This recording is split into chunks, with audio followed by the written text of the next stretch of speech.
ধানমন্ডি ৩২-এ ভাঙচুর, অগ্নিসংযোগ, এটি নিয়ে একটা মামলা হয়েছে।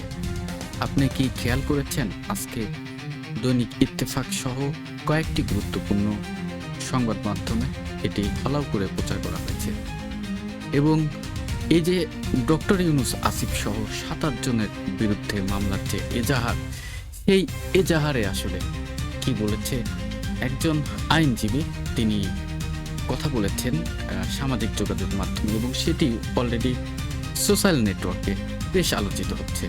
চলুন শুনে আসি আসলে ধানমন্ডি ৩২ ভাঙার বিষয় হঠাৎ করে এতদিন পরে উঠে এলো কেন।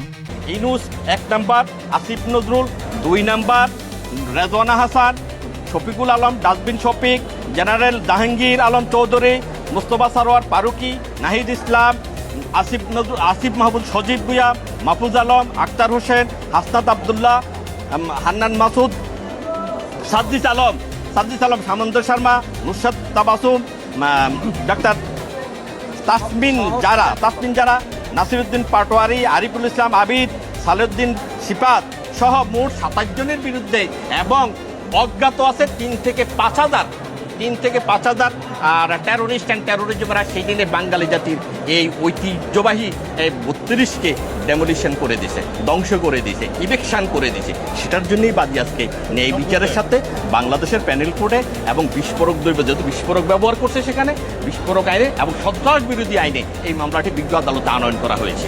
সেই বাদীর উপস্থিতিতে বিজ্ঞ আদালত সন্তুষ্ট হয়ে বাদীর কগনিজেন্স নিয়েই ২০০ দ্বারা কগনিজেন্স নেওয়ার পরে আদালত আদেশ দেবেন মর্মে পরবর্তীতে নথি পর্যালোচনা আদেশ দেবেন বলবে আমাদেরকে অবগত করেছেন। এই মামলাটা ধানমন্ডি ৩২ বাঙালি জাতির ইতিহাস, ঐতিহ্য, সংস্কৃতির সাথে যেখানে স্বাধীনতা সার্বভৌমত্বের সূতিকাগর, এইটা সেই ধানমন্ডি ঐতিহাসিক ৩২, যেই ৩২-এর মধ্য দিয়ে আমার পতাকা, আমার মানচিত্র। দর্শক, আমি একটু বলে রাখি, এই মামলার পিছনে কি অন্য কোনো কারণ আছে? আর সাথে যেটি হয়েছে যে এই মামলাটি কিন্তু আজকে আদালতে খারিজ করে দিয়েছে। তো খারিজ করলো এবং সেই খারিজে সংবাদপত্র পড়ে আমি যেটি জানতে পেরেছি যে তারা সুনির্দিষ্ট কোনো কারণ উল্লেখ করতে পারেননি, মানে যার কারণে মামলাটি খারিজ করে দিয়েছে। এখন এটি আসলে কি সত্য নাকি অন্য কোনো ঘটনা আছে? চলুন এই ভিডিওর বাকি অংশটুকু দেখে আসি ওই আইনজীবী এজাহারে কি বলছেন। আমার দেশ, আমার স্বাধীনতা, আমার সার্বভৌমত্ব, সেই ৩২কে গত ৫ই ফেব্রুয়ারি ২০২৫ টেরোরিস্ট অ্যান্ড টেরোরিজমের গডফাদার ইউনূসের নেতৃত্বে, ইউনূসের প্রণোদনায়, ইউনূসের উস্কানিতে, ইউনূসের সহায়তায়, আসিফ নজরুল সহকারে টেরোরিস্টের একটা বিশাল টিম ডিক্লারেশন দিয়ে, ঘোষণা দিয়ে এই ৩২কে অগ্নিসংযোগ করে অ্যাবলিশন করে দেয় বোল্ডোজার দিয়ে। এইটা স্বাধীনতার পরাজিত শক্তিদের চরিত্র। স্বাধীনতার ৭৫ বছর পরে, ৫৫ বছর পরে এটা করতে তারা সক্ষম হয়েছে। এই কারণে বাদিনী বিজ্ঞ আদালতে আজকে ন্যায় বিচারের সাথে এই ধানমন্ডি ৩২ বাঙালি জাতির ঐতিহ্য, বাঙালি জাতির সংস্কৃতি, এটাকে প্রোটেকশন দেওয়ার জন্য আমাদের সর্বোচ্চ আইন, আমাদের এই কনস্টিটিউশনের ভিডিওটি ছেড়ে যাবেন না। এটি একটি রাজনৈতিক সমালোচনামূলক কন্টেন্ট, মূলত রাজনীতি পাড়ার কূটনীতি। এটা তো আমরা সাধারণ জনগণ একটু কম বুঝি, তো এই কূটনীতিকে বোঝার জন্যই এই প্ল্যাটফর্ম। সঙ্গে থাকুন, কথা আছে। 24 এবং আর্টিকেল 42 এখানে বলা আছে রাষ্ট্র কর্তৃক এটাকে প্রোটেকশন দিবে।